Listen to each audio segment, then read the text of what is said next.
신약 성경에는 사도 요한이 쓴 목회 서신서가 3권이 남겨져 있는데요. 요한 1서, 요한 2서, 그리고 오늘 살펴볼 요한 3서입니다. 요한 2서가 교회 공동체에 보낸 목회 서신이라면 요한 3서는 가이오라는 개인에게 보낸 편지라고 말할 수 있습니다. 특별히 요한 1서에는 생명의 말씀으로 오신 예수님, 말씀의 대언자로 오신 예수 그리스도, 그리고 옛 계명과 새 계명, 하나님의 영과 적그리스도의 영, 세상을 이기는 믿음 등 기독교와 관련된 중요한 교리들의 말씀들이 요한 1서에 기록이 되어 있습니다. 요한 2서에는 진리와 사랑에 근거한 새 계명, 영지주의자로 대표되는 이 적그리스도들, 이단들에 대한 경계의 말씀들이 기록되면서 교회 공동체를 향한 서신서가 바로 요한 2서입니다. 반면에 요한 3서에는요, 신기하게 예수 그리스도의 이름이 등장하지 않고 기독교 교리와 관련된 말씀도 나오지 않습니다. 하지만 요한 3서에는 초기 기독교 교회의 모습을 실제로 보여주는 중요한 자료가 담겨 있다는 면에서 소중한 책이라 평가할 수 있습니다. 요한 3서는 사도 요한이 가이오라는 사람에게 쓴 개인 서신서인데, 가이오를 향하여 뭐라 부르느냐? 오늘 설교 제목이죠. 사랑하는 자여. 이렇게 3번이나 부르고 있습니다. 자, 1절 보시면, 장로인 나는 사랑하는 가이오 곧 내가 참으로 사랑하는 자에게 편지하노라. 2절, 사랑하는 자여 내 영혼이 잘됨 같이 네가 범사에 잘되고 강건하기를 내가 간구하노라. 5절, 사랑하는 자여 네가 무엇이든지 형제고 나그네된 자들에게 행하는 것은 신실한 일이니. 사도 요한이 가이오를 향하여 사랑하는 자라고 부르는 것을 보면 이 가이오의 신실한 믿음을 통해서 사도 요한이 전하고 싶은 메시지가 있었다는 사실을 짐작할 수 있습니다. 사도 요한이 가이오를 사랑하는 자로 부르는 이유가 무엇일까요? 가이오가 진리 안에서 행한다는 기쁜 소식을 사도 요한이 들었기 때문입니다. 3절 4절 중요한 말씀입니다. 함께 읽겠습니다. 형제들이 와서 내게 있는 진리를 증언하되 네가 진리 안에서 행한다 하니 내가 심히 기뻐하노라. 내가 내 자녀들이 진리 안에서 행한다함을 듣는 것보다 더 기쁜 일이 없다고 사도 요한이 이야기합니다. 사도 요한이 가이오를 사랑하는 자로 부르는 또 하나의 이유가 있습니다. 순회 전도자들을 영접하는 일에 열심을 내었기 때문입니다. 5절과 6절 보실까요? 사랑하는 자여 네가 무엇이든지 형제 곧 나그네된 자들에게 행하는 것은 신실한 일이니 그들의 교회 앞에서 너의 사랑을 증언하였느니라. 네가 하나님께 합당하게 그들을 전송하면 좋으리로다.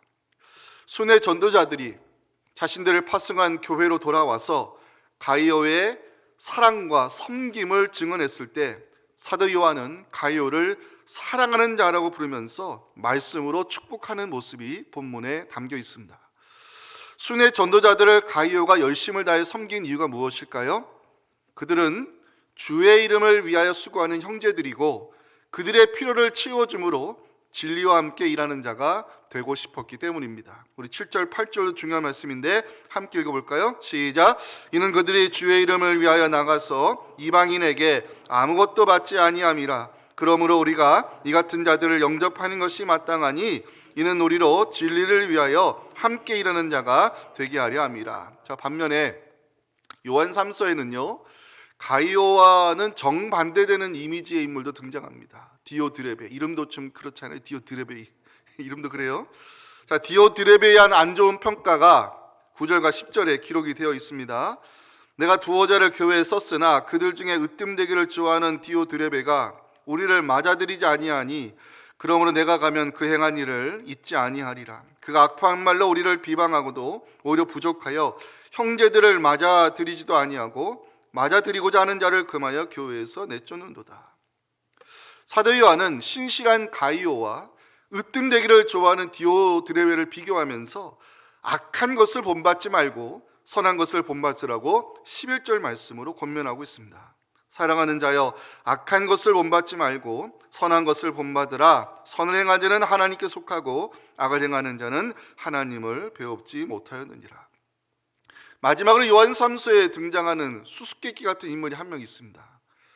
데메드리오입니다. 이 데메드리오가 어떤 사람인지 알 수 있는 정확한 자료가 없지만 중요한 것은 데메드리오는 교회라는 공동체에서 증거를 받은 사람이라고 12절 말씀에서 보여주고 있는데, 우리 12절 오늘 결론의 말씀입니다. 함께 읽겠습니다. 데메드리오는 못사람에게도 진리에게서도 증거를 받았음에 우리도 증언하노니 너는 우리의 증언이 참된 줄을 아느니라. 아멘. 당시 영적 거장이었던 그 사도 요한이 사랑하는 자라 부르면서 말씀으로 축복해 주었던 가이오, 으뜸되기를 좋아하며 교회의 거침돌이 되고 있었던 디오드레베, 그리고 교회 공동체에서 증거를 받았던 데메드리오, 우리 세 인물을 함께 살펴볼 텐데요. 오늘 사랑하는 자여, 이 제목까지 함께 말씀을 나눌 때 교회와 성도들에게 기쁨이 되어 주었던 이 가이오와 데메드리오처럼 교회를 든든히 세워가는데 디딤돌로 쓰임받는 우리 모두가 될 수 있기를 주님의 이름으로 축원합니다. 자, 첫째 메시지입니다. 성도로 부름받은 우리는 진리를 위한 동력자가 되어야 한다는 사실입니다. 자, 사도 요한이 가요를 향하여 사랑하는 자라 이렇게 3번이나 부르면서 말씀으로 축복하는 장면이 2절에 나오는데, 2절 너무 유명한 말씀이죠. 2절 말씀 함께 읽어볼까요? 시작. 사랑하는 자여, 내 영혼이 잘됨 같이 네가 범사에 잘되고 강건하기를 내가 간구하노라. 신앙생활하는 사람 치고 이 말씀 모르는 사람 없고, 교회 성도들이 운영하는 사업처에 가면 벽에 가장 많이 걸려있는 성구가 이 말씀 아닙니까? 그런데 이 말씀의 의미를 정확히 이해해야 하지 않을까 생각됩니다. 사도 요한이 가요를 향해서 뭐라고 기도합니까? 내 영혼이 잘 되기를 기도하고 있다고 전하고 있습니다. 자, 잘 된다는 것이 무엇을 의미할까요? 이 잘 된다는 의미를 찾아봤습니다. 헬라어 원어적으로는 길을 잘 걸어가다 이런 뜻입니다. 인생길을 잘 걸어가는 것, 이것이 성경에서 증거하는 잘 되는 축복인데, 인생길을 잘 걸어간다는 것은 성경적으로는 믿음의 정도를 걸어가는 것을 의미합니다. 믿음의 정도를 잘 걸어갈 때 범사가 잘 되고 강건함의 축복을 누릴 수 있음을 성경은 약속하고 있습니다. 자, 인생길을 잘 걸어간다는 것이 성경적으로는 믿음의 정도를 걸어간다는 것이라고 제가 말씀을 드렸는데, 이것이 구체적으로 무엇을 의미할까? 3절에서 답을 찾을 수 있습니다. 3절 말씀이 정말 중요한 말씀입니다. 함께 읽겠습니다. 형제들이 와서 내게 있는 진리를 증언하되 네가 진리 안에서 행한다 하니 내가 심히 기뻐하느라. 펜 갖고 계신 분들 표시해 주세요. 진리 안에서 행한다. 사도 요한이 가이오를 말씀으로 축복하며 기도해 주는 이유가 있습니다. 가이오가 진리 안에서 행한다는 좋은 소식을 들었기 때문입니다. 진리의 소유자가 아닌 진리 아래서 행하는 자로 살려고 노력한 가이오, 이것이 사도 요한에게는 기쁨이었고 가이오를 말씀으로 축복하는 근거였으며 사랑하는 자라고 부르는 이유였습니다. 잘 되는 축복의 시작이 바로 여기서부터 시작이 된 것입니다. 잘 되는 복은 이 인생길을 잘 걸어가는 것을 의미하고, 이 인생길을 잘 걸어간다는 것은 영적으로 믿음의 정도를 걸어가는 것을 의미하는데, 결국 믿음의 정도를 걸어간다는 것은 진리 안에서 행하는 믿음의 사람이 되는 것을 의미한다는 사실을 우리는 여기서 깨달을 수 있습니다. 이 진리 안에서 말씀을 붙잡고 믿음의 정도를 걸어갈 때 범사가 잘 되고 강건하게 하시는 하나님의 축복이 임할 줄 여러분 믿으시기 바랍니다. 자, 우리 옆에 있는 분들에게 이렇게 인사했으면 좋겠습니다. 올해 잘 되시기 바랍니다. 인사하실까요? 올해 잘 되시기 바랍니다. 예, 올해 잘 될 줄로 믿습니다. 예. 사도 요한에게서 진정한 기쁨이 있었습니다. 4절에서 이렇게 고백하고 있죠. 내가 내 자녀들이 진리 안에서 행한다함을 듣는 것보다 더 기쁜 일이 없도다. 내 자녀들이 누구입니까? 사도 요한이 전한 복음을 듣고서 예수 그리스도를 영접한 성도들을 가리키는 표현입니다. 성도들이 진리 안에서 행한다는 것, 성도들이 이 말씀을 붙잡고 믿음의 정도를 잘 걸어간다는 것, 이것이 사도 요한에게는 기쁨이었고 성도들의 말씀으로 축복하는 이유였습니다. 저는 목회자들과 장로님들이 누릴 수 있는 최고의 기쁨이 여기에 있어야 된다고 믿습니다. 사도 바울의 목회 철학을 우리가 잊어서는 안 될 것입니다. 골로새서 1장 28절 29절은 사도 바울의 목회 철학이자 제가 평생 붙잡아야 될 저의 또한 목회 철학이기도 합니다. 함께 읽겠습니다. 시작.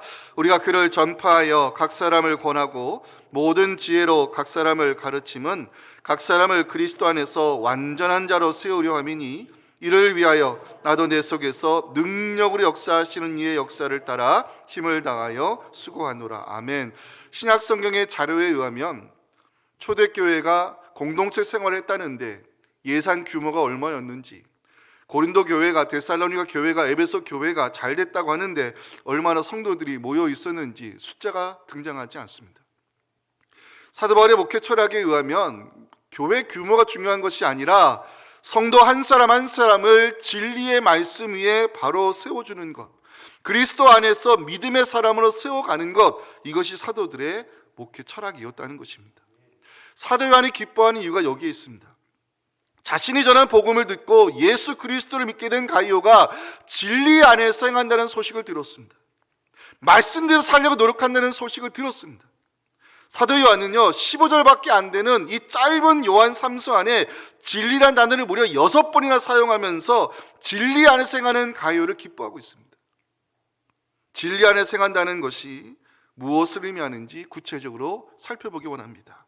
5절 말씀 함께 읽겠습니다. 시작. 사랑하는 자여, 내가 무엇이든지 형제 곧 나그네 된 자들에게 하는 것은 신실한 일이니. 여기 나오는 나그네 형제가 누굴까요? 순례 전도자들을 가리키는 표현입니다. 가이오가 순례 전도자들에게 행한 선한 일이 무엇일까? 6절에 나오죠. 그들이 교회 앞에서 뭐라고요? 너의 사랑을 증언하였느니라. 네가 하나님께 합당하게 그들을 전송하면 좋으리로다. 순례 전도자들이 교회로 돌아와 가이오의 사랑을 증언하기를 하나님 보시기에 합당하게 전송해 주었다고 보고했습니다. 이 전송이라는 단어는 여장을 갖추어 주다는 뜻인데, 순회 전도자들이 계속해서 이동하며 복음을 전할 수 있도록 그 순회 전도자들의 필요한 것을 가이오가 채워주었다고 증언했습니다. 이러한 일을 가이오가 신실하게 했고 하나님 보시기에 합당하게 했고 마땅히 했다고 8절 보시면 마땅히 했다고 성경은 증거하고 있어요. 가이오가 이 순회 전도자들에게 필요한 것을 채워주는 이유가 무엇일까요? 자, 7절 보시기 바랍니다. 이는 그들이 주의 이름을 위하여 나가서 이방인에게 아무것도 받지 아니함이라. 순회 전도자들은 주의 이름을 위하여 위험한 곳으로 나가는 형제들이었습니다. 나가서란 단어가 나오죠. 7절에 어떤 어려움이 있어도 예수 그리스도의 이름을 전하기 위해서 헌신하고자 했던 순회 전도자들의 열심을 보여주는 단어입니다. 또한 순회 전도자들은 이 복음 전파 사역에 방해가 되지 않도록 이방인 마을에 들어가 사역할 때 아무것도 받지 않으려는 자비랑 선교 원칙을 지켰습니다. 우리가 알고 있는 사도 바울도 자비랑 선교의 원칙을 지킨 사람 아닙니까? 사도행전 20장 33절부터 보면 내가 아무의 은이나 금이나 의복을 탐하지 아니하였고 여러분이 아는 바와 같이 이 손으로 나와 내 동행들이 쓰는 것을 충당하여 범사에 여러분에게 본호흡을 보여준 바와 같이 수고하여 약한 사람들을 돕고 주 예수께서 친히 말씀하신 바 주는 것이 받는 것보다 복이 있다는 씀을 본으로 보인 사람이 사도 바울 아닙니까? 순회 전도자들이 다른 마을로 가야 했을 때 여정에 필요한 잠자리와 음식 그릇 필요한 것을 채워주는 것은 초대교회가 마땅히 감당해야 될 의무였습니다. 이 사역을 가이오가 신실하게 행했고 하나님 보시기에 합당하게 행했고 마땅히 행하였음을 성경은 증언하고 있어요. 가이오가 이 순회 전도자들의 피로 채워주는 일을 신실하게 감당하는 데는 이유가 있었습니다. 왜냐? 가이오에게는 빚진 자 의식을 가지고 있었기 때문입니다. 가이오는 알고 있었습니다. 나도 누군가 전해준 복음을 들었기 때문에, 나도 누군가 전해준 십자가의 사랑을 받았기 때문에 그래서 예수 믿게 되었다는 사실, 이 복음에 빚진 자라는 의식이 있었기 때문에 가이오는 순회 전도자들의 피로를 채우는 일에 열심을 낼 수 있었던 것입니다. 가이오가 이 순회 전도자들을 섬긴 또 하나의 이유가 있습니다. 진리를 위하여 함께 일하는 자가 되고 싶었던 마음이 있었기 때문입니다.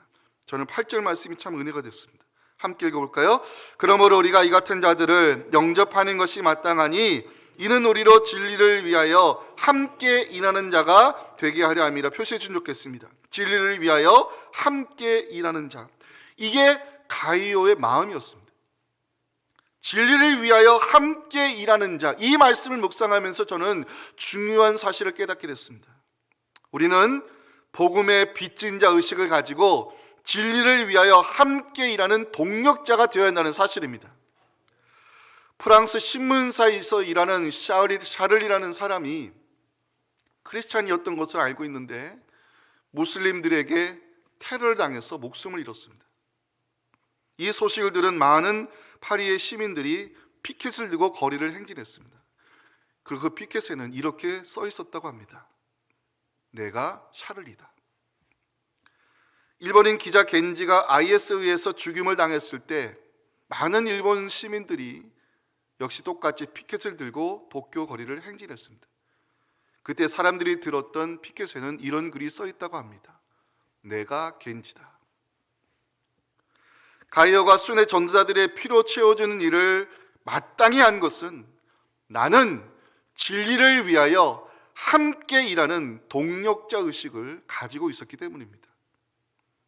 생각해보면 우리 모두는 빚진 자입니다. 누군가 전해준 그 복음 때문에, 누군가 나눠준 그 십자가의 사랑 때문에 우리는 예수 그리스도를 믿고 이 자리에 있는 것입니다. 우리는 진리와 함께 일하는 동력자로 부름받았음을 기억하시고 가이어처럼 성도들의 기쁨이 되고 사역자들의 힘이 되며 하나님 영광에 살아가는 우리 모두가 될 수 있기를 주님의 이름으로 축원합니다. 자, 두 번째 메시지입니다. 우리는 어떤 일이 있어도 교회의 거침돌이 되어서는 안 된다는 사실입니다. 이제 살펴볼 것은 가이어의 이미지와 정반대되는 인물인 디오드레베인데요. 사도 요한이 디오드레베를 책망하는 말씀을 살펴보면 그가 교회의 거침돌이 된 이유를 찾아낼 수가 있습니다. 자, 첫 번째는 으뜸되기를 좋아했습니다. 9절 보실까요? 디오드레베가 교회의 거침돌이 된 첫 번째 이유가 나오죠. 그들 중에 으뜸되기를 좋아하는 디오드레베. 이 으뜸이라는 단어도 찾아봤습니다. 헬라어로 첫째 되기를 사모하는 이런 뜻입니다. 디오드레베는 교회에서 언제나 첫째 되기를 좋아했고 자기가 아니면 안 된다는 식으로 교회 모든 일을 자기 주관을 가지고 하려 했음을 짐작할 수 있어요. 주님께서 제자들에게 뭐라고 말씀했죠? 마태복음 20장 27절 말씀을 다 함께 읽어볼까요? 시작. 너희 중에 누구든지 으뜸이 되고자 하는 자는 뭐라고요? 너희의 종이 되어야 하리라 주님 말씀했습니다. 디오드레베는 교회 공동체에서 종의 의식이 아닌 으뜸 의식을 가지고 주인 행세했음을 우리는 여기서 알 수 있다는 것입니다. 자, 두 번째 디오드레베가 책망하는 이유는 악한 말 때문입니다. 10절 보시면 사도 요한이 디오드레베를 책망하는 이유를 이렇게 알려주죠. 그러므로 내가 가면 그 행한 일을 잊지 아니하리라. 그가 악한 말로 우리를 비방하거든. 디오드레베가 쏟아낸 악한 말은 사도 요한을 향한 비방의 말이었습니다. 비방한다는 것은 원어적으로 비난하다, 쑥덕거리다 이런 뜻을 가지고 있습니다. 디오드레베가 사도 요한을 향해서 비난과 쑥덕거림의 말을 쏟아낸다는 것은 하나님 세우신 영적 질서를 무시하는 처사이고 이것은 교회 공동체를 흔들어대는 악한 행위였다는 것입니다. 세 번째 사도 요한이 디오드레베를 책망하는 이유는 배척이 있습니다. 배척. 10절 보실까요? 중간에 형제들을 맞아들이지도 아니하고 맞아들이고자 하는 자를 금하여 교회에서 내쫓는도다. 사도 요한의 선교 원칙에 대하여 비난하고 영적 질서를 따르지 않았던 디오드레베는요, 순회 전도자들이 이 복음을 전하는 형제들이 교회를 방문했을 때 문을 열어주지 않았습니다. 심지어 전도자들을 섬기려는 성도를 교회에서 아예 출교시켜 버렸습니다. 왜? 자기 말을 안 듣는 이유로. 이 소식을 사도 요한이 듣고서 디오드레베를 책망하면서 악한 것을 본받지 말고 선한 것을 본받으라고 11절에서 권면하고 있어요. 사랑하는 자여, 악한 것을 본받지 말고 선한 것을 본받으라. 자, 저는 악한 것을 본받지 말고 선한 것을 본받으라는 이 말씀을 묵상하면서 중요한 진리를 깨닫게 됐습니다. 우리는 서로에게 좋은 기준이 되어 주어야 한다는 사실입니다. 성서학자들에 의하면 디오드레베가 전하는 이 비방과 쑥덕거림의 말을 듣고서 사도 요한의 선교 원칙을 따르지 않으려 했던 무리들이 있었다고 전하고 있습니다. 누구의 영향을 받았을까요? 디오드레베는 사람들에게 안 좋은 영향력을 끼치는 사람이었고 어느덧 교회의 거침돌이 되어가고 있었다는 것입니다. 구약에 보면요, 그 시대를 평가하는 기준이라는 것이 있었습니다. 열왕기하 17장 22절부터 한번 읽어볼게요. 이스라엘 자손이 여로보암이 행한 모든 죄를 따라 행하여 거기서 떠나지 아니하므로 여호와께서 그의 종 모든 선지자를 통하신 말씀대로 드디어 이스라엘을 그 앞에서 내쫓으신지라. 이스라엘이 고향에서 아수르에 사로잡혀 가서 오늘까지 이르렀더라. 여로보암이라는 안 좋은 기준을 따라갔을 때 북이스라엘은 망하고 하나님의 징계를 받으며 역사의 흐름 속에 북이스라엘은 사라졌습니다. 반면에 열왕기하 22장 2절 보시면 좋은 기준을 따랐던 사람으로 남유다 요시야 왕을 소개하고 있습니다. 요시야가 여호와 보시기에 정직히 행하여 그의 조상 다윗의 모든 길로 행하고 좌우로 치우치지 아니하였더라. 요시야 시대의 우상의 제단이 허물어지고 종교개혁의 위대한 역사가 일어난 것은 다윗이라는 좋은 기준을 따랐기 때문이라고 성경은 증거합니다. 자, 궁금하지 않으세요? 구약에 많이 등장하는 다윗의 길로 따른다는 것이 왜 좋은 기준이 될까요? 이번에 저도 알게 됐는데 사도행전 13장 36절에 다윗이 좋은 기준이 되었던 이유를 이렇게 알려주고 있습니다.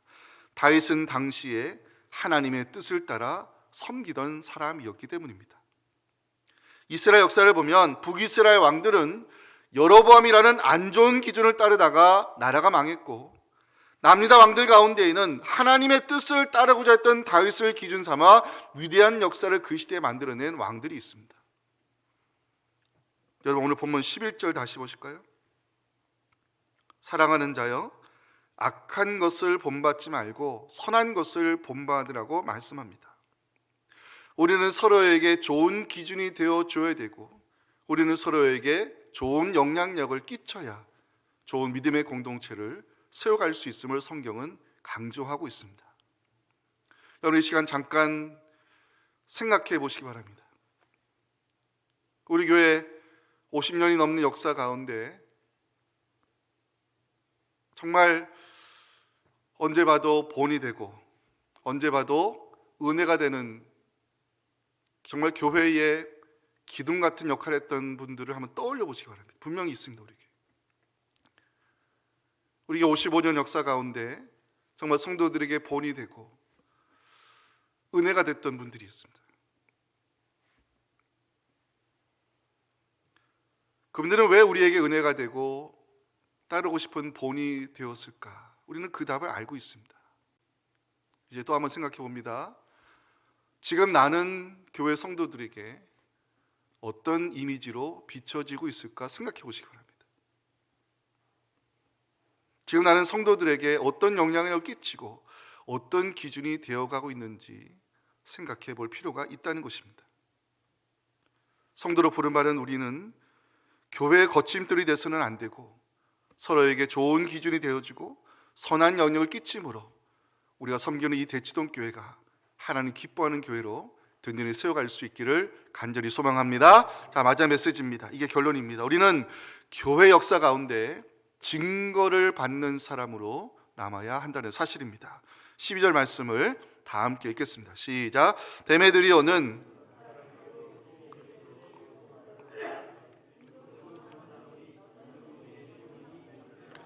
자, 표시해 주세요. 증거를 받았음에. 이 데메드리오가 누군지는 알 수 없습니다. 짐작하기를 데메드리오는 순회 전도자들 가운데 한 사람이었는지, 아니면 가이오와 함께 이 복음 전도자들을 섬기는 데 헌신했던 사람이었는지, 아니면 디오드레에게 쫓겨났던 성도들 중에 한 사람이었는지 알 수는 없습니다. 중요한 것은 데메드리오는 이 교회 공동체에서 증거를 받은 사람으로 초대교회 역사에 남아있다는 것입니다. 데메드리오를 한마디로 말하면 증거를 받은 사람이라 말할 수 있습니다. 증거를 받은 사람도 찾아봤습니다. 인정받은 사람이란 뜻입니다. 데메드리오가 증거를 받은 사람으로, 인정받은 사람으로 초대교회 역사에 남은 이유가 있습니다. 첫째는 사람의 칭찬을 받는 일꾼이었기 때문입니다. 자, 12절 보시면 무사람에게서 증거를 받았다고 나오죠. 교회 성도들에게서 데메드리오는 믿을 만한 일꾼으로 인정받은 사역자였음을 짐작할 수 있습니다. 창세기 39장을 읽어보시면 요셉의 이야기를 기록하면서 신기하게 손이라는 단어가 여러 번 등장합니다. 자, 말씀 띄워주실까요? 창세기 39장 6절 보시면 주인이 그의 소유를 다 요셉의 손에 위탁했습니다. 39장 23절 간수장은 그의 손에 맡긴 것을 무엇이든지 살펴보지 아니했습니다. 보디발이 요셉을 가정 총무로 삼은 이유, 간수장이 요셉의 손에 감옥 살림을 다 맡긴 이유, 요셉에게는 정직한 손, 믿을 만한 손을 가지고 있었기 때문입니다. 데메드리오가 교회 성도들에게 증거를 받은 사람으로 역사에 남은 이유는 데메드리오는 믿을 만한 사람이었기 때문입니다. 두 번째로 데메드리오는 진리의 증거를 받은 사람임을 12절에서 이렇게 알려주고 있습니다. 데메드리오는 가이와 마찬가지로 진리 안에서 행하는 믿음, 말씀을 삶으로 실천하는 진정한 믿음의 사람이었음을 성경은 증거하고 있다는 것입니다. 이제 말씀을 맺고자 합니다. 성도로 부름받은 우리는 진리를 위한 동력자로 부름받았음을 잊어서는 안 됩니다. 성도로 부름받은 사람은 어떻게 하든지 교회의 거침돌이 되어서는 안 된다고 오늘 말씀하고 있습니다.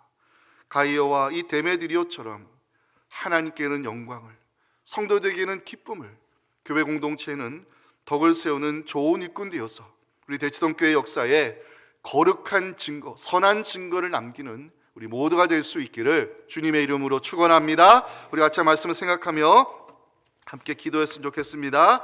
성도로 부름받은 우리 진리를 위한 동력자가 되어야 함을 성경은 강조하고 있습니다. 여러분들이 목회자를 위해서 기도해 주실 때 그것 또한 진리를 위한 동력자로 헌신하는 것입니다. 또 특별히 담임 목사인 저를 여러분들이 기도로 지켜주실 때 진리를 위한 함께 동역하는 사역자가 될 수 있습니다. 또 우리 장로님들을 위해 기도해 주실 때 교회를 바로 세우는 일에 함께 동참하는 동력자가 될 수 있습니다. 세움받은 우리 목회자들, 우리 장로님들을 위해서 더욱 기도해 주시고 우리 교회가 말씀이 살고 기도가 살고 예배가 부흥되는 믿음의 공동체가 되려 기도해 주시고 성도로 부름받은 우리가 하나님께는 영광을, 성도에는 기쁨을, 교회는 덕을 세우는 좋은 일꾼 되어서 교회 역사에 거룩한 증거를 남기는 하나님의 일꾼이 되게 하라고 이를 위해서 같이 한번 주님 외치고 간절히 한번 뜨겁게 기도하겠습니다. 주여! 하나님 아버지 감사합니다. 오늘 교역자 그 당의 헌신 예배를 통해서 우리에게 필요한 말씀을 들려주시고 이 말씀으로 우리에게 도전해 주시며 이 말씀을 헌신을 다시 한번 다짐할 수 있는 해주심을 하나님 감사합니다. 하나님 우리가 목사 가운 입었던 그 첫 시간, 장로 가운 입었던 그 자리로 돌아가 겸손히 섬기겠다고 오직 하나님 영광 위에 살겠다고 다짐했던 하나님과의 첫 약속을 지켜가기를 소망합니다. 성도를 보라는 우리 진리를 위한 동역자로 헌신하게 도와주시옵시고 어떻게 하는 이 교회에 거침돌이 되지 않게 도와주시옵시고 교회를 세워가는 버팀목이 되게 하여 주시옵소서. 가이어 데메드리오처럼 하나님께는 영광을, 성도에 되는 기쁨을, 교회는 덕을 세우는 선한 일꾼이 되어서 우리 대치동교회 역사에 거룩한 증거를 남기는 하나님의 일꾼으로 쓰임받게 하여 주시옵소서.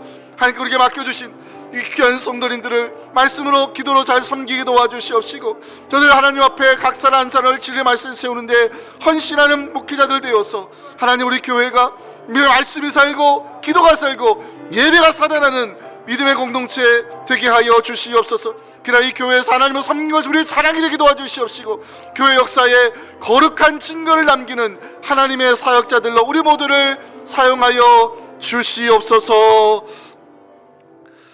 하나님 감사합니다. 오늘 목회자 당의 장로님들 헌신 예배를 통해 우리에게 참으로 귀한 말씀을 들려주시고 이 말씀을 다시 한번 헌신을 다짐할 수 있는 시간 주신 하나님 감사합니다. 하나님 주의적으로 부름받아 목사 가운을 입고 하나님 앞에 무릎 꿇었던 그 시간, 하나님의 부름받아 장로 가운을 입고 하나님 앞에 겸손히 섬기겠다 참했던 그 시간으로 돌아가기를 소망합니다. 우리에게 다시 한번 하나님과 첫 약속을 지킬 수 있는 첫사랑을 회복시켜 주시옵시고 초심으로 돌아가 겸손히 교회를 위하여 섬길 때 하나님께는 영광을, 성도에게는 기쁨을, 교회 공동체는 덕을 세우는 선한 일꾼 되어서 이 대치동교회 역사에 거룩한 증거를 남길 수 있는 주의 일꾼들 되게 하여 주시옵소서. 목회자들을 위해서 기도할 때 그것이 진리를 위한 동역자로 헌신하는 것임을 함께 깨닫고 붙잡고 함께 서로 기도해 나갈 때, 성도들은 목회자를 위해 장로님들의 기도로 도와주고, 목회자 장로님들은 성도들을 더욱더 진리의 말씀으로 함께 섬겨 나갈 때, 우리 교회가 이 말씀이 살고 기도가 살고 예배가 살아나는 거룩한 공동체 되게 하여 주시옵소서. 그래야 이 교회에서 하나님 섬기는 것이 우리의 자랑이 되게 도와주시옵시고, 멸류관이 되게 도와주시옵시고, 이 대치동교회 역사에 선한 증거를 남길 수 있는 하나님의 일꾼들 다 되게 하여 주시옵소서. 지금은 우리의 진리와 생명이신 예수님의 은혜와 우리를 통해서 거룩한 증거를 이 교회 역사에 남기길 원하시는 하나님 아버지의 크신 사랑과 성령의 함께 하심이 오늘 헌신 예배를 통해 주신 이 말씀으로 내게 주신 헌신의 다짐의 말씀임을 깨닫고, 이 말씀을 붙잡고 그 첫 자리로 돌아가 겸손히 하나님을 섬길 때 주님께는 영광을, 성도에게는 기쁨을, 교회 공동체는 덕을 세우는 일꾼 되어 이 대치동교회 역사에 거룩한 증거를 남기기 원하는 우리 사랑하는 모든 우리 성도들의 그 헌신 다짐과 이들의 섬기는 사역 헌장과 교회 공동체 위에 지금부터 영원토록 함께 하시기를 간절히 축원하옵나이다. 아멘.